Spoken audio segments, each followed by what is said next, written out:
Pemilik kosan ini setiap kali ambil ongkos kosanannya. Mereka semua mengambil 500 dan memberikannya kepada gadis itu.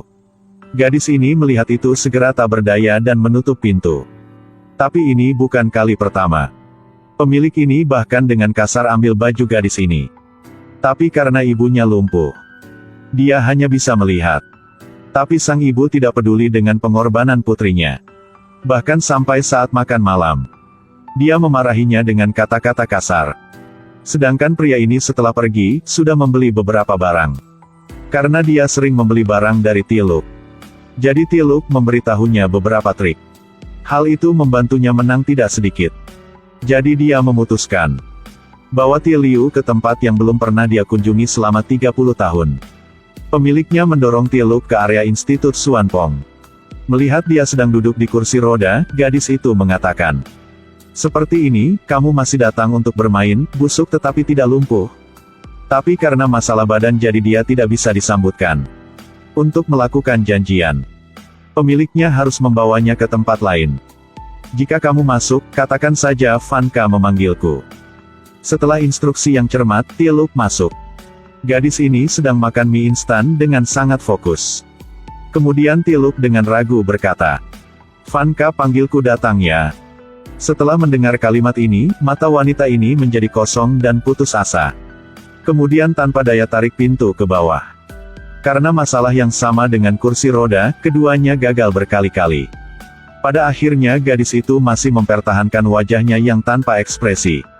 Tapi pada saat ini Tiluk mengatakan dengannya, "Bolehkah aku memelukmu?" Setelah mendengar kata ini, dia sedikit ragu-ragu. Lalu berjalan ke arahnya dan berjongkok. Setelah kembali rumah, Tiluk menemukan di rumahnya 3 orang lagi di rumah. Ternyata pria tua itu melihat anaknya. Semakin pakai banyak tisu. Sisinya penuh dengan kertas yang sudah dicuci. Kemudian diatur agar dia melihat mata. Tapi sekarang di kepala Tiluk adalah mie instan. Jadi dia sudah menolak untuk melihat mata kali ini. Ayah dan anak tidak mengatakan sepatah kata pun sepanjang malam. Hari kedua, Tiluk sekali lagi ke warung itu. Juga terutama membawa hadiah.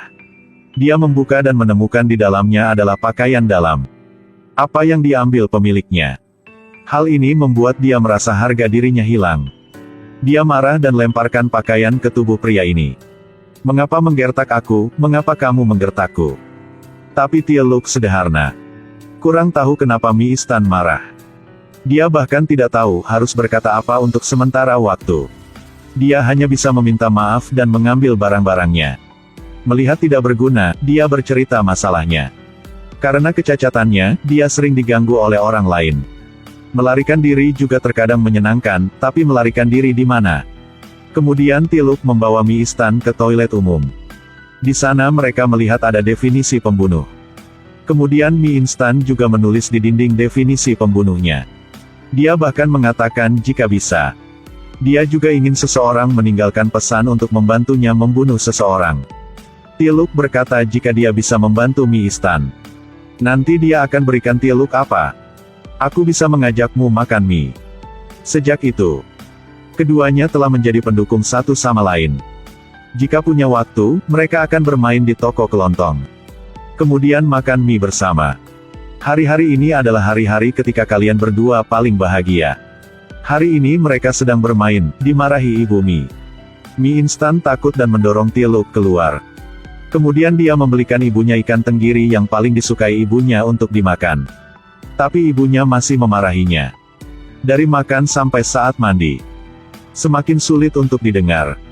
Mie tidak bisa melihat lagi, dia melempar air dingin ke ibunya. Tapi ayah Tiluk saat makan sudah memberitahunya sebuah berita jelek. Dia memiliki penyakit terminal. Tidak banyak waktu lagi. Membantunya melihat mata juga demi. Ketika dia pergi, seseorang akan merawatnya. Ayah dan anak mengakhiri makan malam dengan suasana yang berat. Sampai hari kedua, pemilik kosan menemukan mie instan lagi. Kali ini mie instan menyerah. Dia kuat. Mie instan memberinya tendangan. Tapi sampai malam, sang ibu marah lagi. Karena tidak ada makarel. Dia tidak ingin makan nasi. Duduk di sebelahnya menangis dan memarahi. Mi memasukkan nasi ke mulutnya untuknya tetapi dia tidak memakannya. Dia hanya bisa membantu ibunya tidur. Lalu duduk sendiri di sofa dan menangis. Kemudian pagi-pagi dia pergi ke restoran untuk memesan nasi. Periksa jadwal dan buat janji dengan staf di sore hari. Setelah keluar restoran dia menemukan pemilik kosan. Dia juga tidak memberinya waktu yang sulit. Setelah selesai dia memberikan uang itu dengan jujur. Setelah dapat uang, dia segera berlari ke restoran untuk mengambil makanan. Seorang pria berjalan di belakang mie instan. Tidak bicara banyak dan menikam sampai mati pemilik kosan. Ternyata dia mencuri foto pacarnya saat mandi, menyebabkan dia melompat dari gedung untuk bunuh diri. Setelah menyelidiki orang itu adalah pemilik kosan ini dan memutuskan untuk melakukannya. Di pihak ini, mie instan mendapatkan makarel dan lari pulang rumah. Karena dia melaju terlalu cepat, dia hampir tertabrak mobil. Setelah kembali rumah dia membuka kotak. Dan hati-hati ambil tulang ikannya. Dan potong setiap potongan daging ikan. Tapi ibunya masih memarahinya tanpa berhenti. Dimarahi, seluruh tubuhnya gemetar.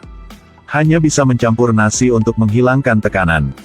Kemudian dengan halus beri makan ibunya. Makan nasi, daging tenggiri, makanan kesukaan ibu. Ketika dia mendengar makarel, ibunya membuka mulutnya. Tapi sambil makan, dia terus memarahi. Mie instan dimarahi hingga pikiran kabur. Dia menyekop nasi terus-menerus. Juga tidak perhatian wajah ibunya yang penuh darah. Mie instan bertanya ibunya. Mengapa tahun itu tidak berhenti? Untuk menyalahkan diri sendiri nanti. Setelah dia mengatakan semua hal di hatinya. Sang ibu juga jatuh ke tanah. Di sini, Tiluk dan ayahnya juga berbicara. Sambil berbicara, sang ayah meraih wajahnya dengan bantal. Ketika Tiluk tidak lagi menolak. Ayah yang sedih melepas bantal. Lalu dia mengaku sambil menangis. Setelah sang ayah pergi, Tiluk sudah bangun. Dia ingin menemukan mie instan untuk berbicara.